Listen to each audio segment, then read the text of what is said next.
अरे ओ मैडम, क्या कर रही हैं आप? आपको पता नहीं है सारी चाइनीज आइटम बैन हो चुकी है, सारे ऐप टिकटॉक भी बैन हो चुका है और आप चाइनीज हक्का नूडल मांग रही है। अच्छा, आज के बाद कसम खाइए कोई भी हिंदुस्तानी चाइनीज हक्का नूडल नहीं खाएगा। Okay, cancel, give me one vada pav. So as we all know, our government has banned TikTok and other Chinese applications, and I'd just like to say that I totally support this ban and I will boycott it. I support it and my whole family supports it, and I think every citizen should support this ban without any doubts, because there is nothing more important than our country, our people, our soldiers, our military. In fact आगे भी जो भी guidelines, rules और regulations आएंगे government की तरफ से, उनको भी इसी तरह से सपोर्ट किया जाएगा with all due respect. Hello everyone, मैं हूँ अशनूर कौर एंड ये जो डिजिटल स्ट्राइक हुई है, अभी जो डिसीजन लिया है हमारी इंडियन गवर्नमेंट ने सारे चाइनीज़ ऐप्स को बैन करने का, I am really happy with this decision and I am totally in support of it, क्योंकि ये जो सारे ऐप्स थे एक बहुत ही अहम हिस्सा बन गए थे हम सभी की लाइफ का, स्पेशली यूथ की लाइफ का। And this was like a mode of entertainment for them. So जो एक major distraction था हम सभी की लाइफ में, वो अभी हट गया है. So we can concentrate on more productive things.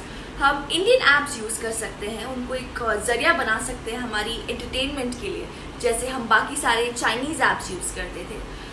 So yes, I'm really happy and I also believe that this decision was very crucial. जो हमारा एक गोल है आत्मनिर्भर भारत का, उसे अचीव करने के लिए, ताकि अभी हम इंडियन ऐप्स यूज़ कर सकें एंड प्रोडक्टिव चीज़ें कर सकें.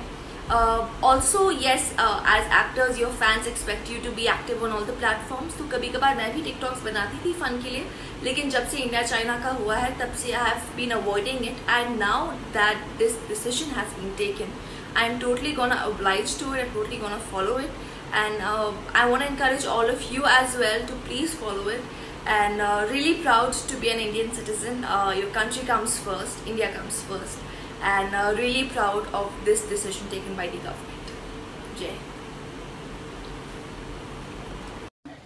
I stand by my country. और ये जो इंडिया और चाइना के बीच में चल रहा है, चाइना इंडिया को अटैक कर रहा है और इंडिया में चाइना के इतने एप्लीकेशंस और प्रोडक्ट्स हैं, तो हम लोग एक जन नहीं यूज करेगा. लाइक बीच में ऐसा होता है लाइक पीपल वो बॉयकॉटिंग चाइनीज प्रोडक्ट्स और नहीं यूज करे, तो एक दो जन करने से फर्क पड़ता है, बट ये सब चीजों को जड़ से निकालना बहुत जरूरी था और ये हमारे गवर्नमेंट के हाथ में था. तो हमारे गवर्नमेंट ने इसको बैन करके बहुत ही अच्छा स्टेप लिया है and I totally stand by it. और दूसरी बात, चाइना ऐसे नहीं कर सकता है ना कि हमारे ही कंट्री को अटैक कर रहा है और हमारे कंट्री से ही पैसे कमाना चाहता है, बिकॉज जैसे आप सबको पता है आफ्टर चाइना इंडिया की पॉपुलेशन उसके बाद आती है, तो इंडिया से बहुत ज्यादा प्रॉफिट है चाइना को, और जो चाइना ने किया दे हैव टू पे for this. So we are very happy and we all should stand by our country. Thank you.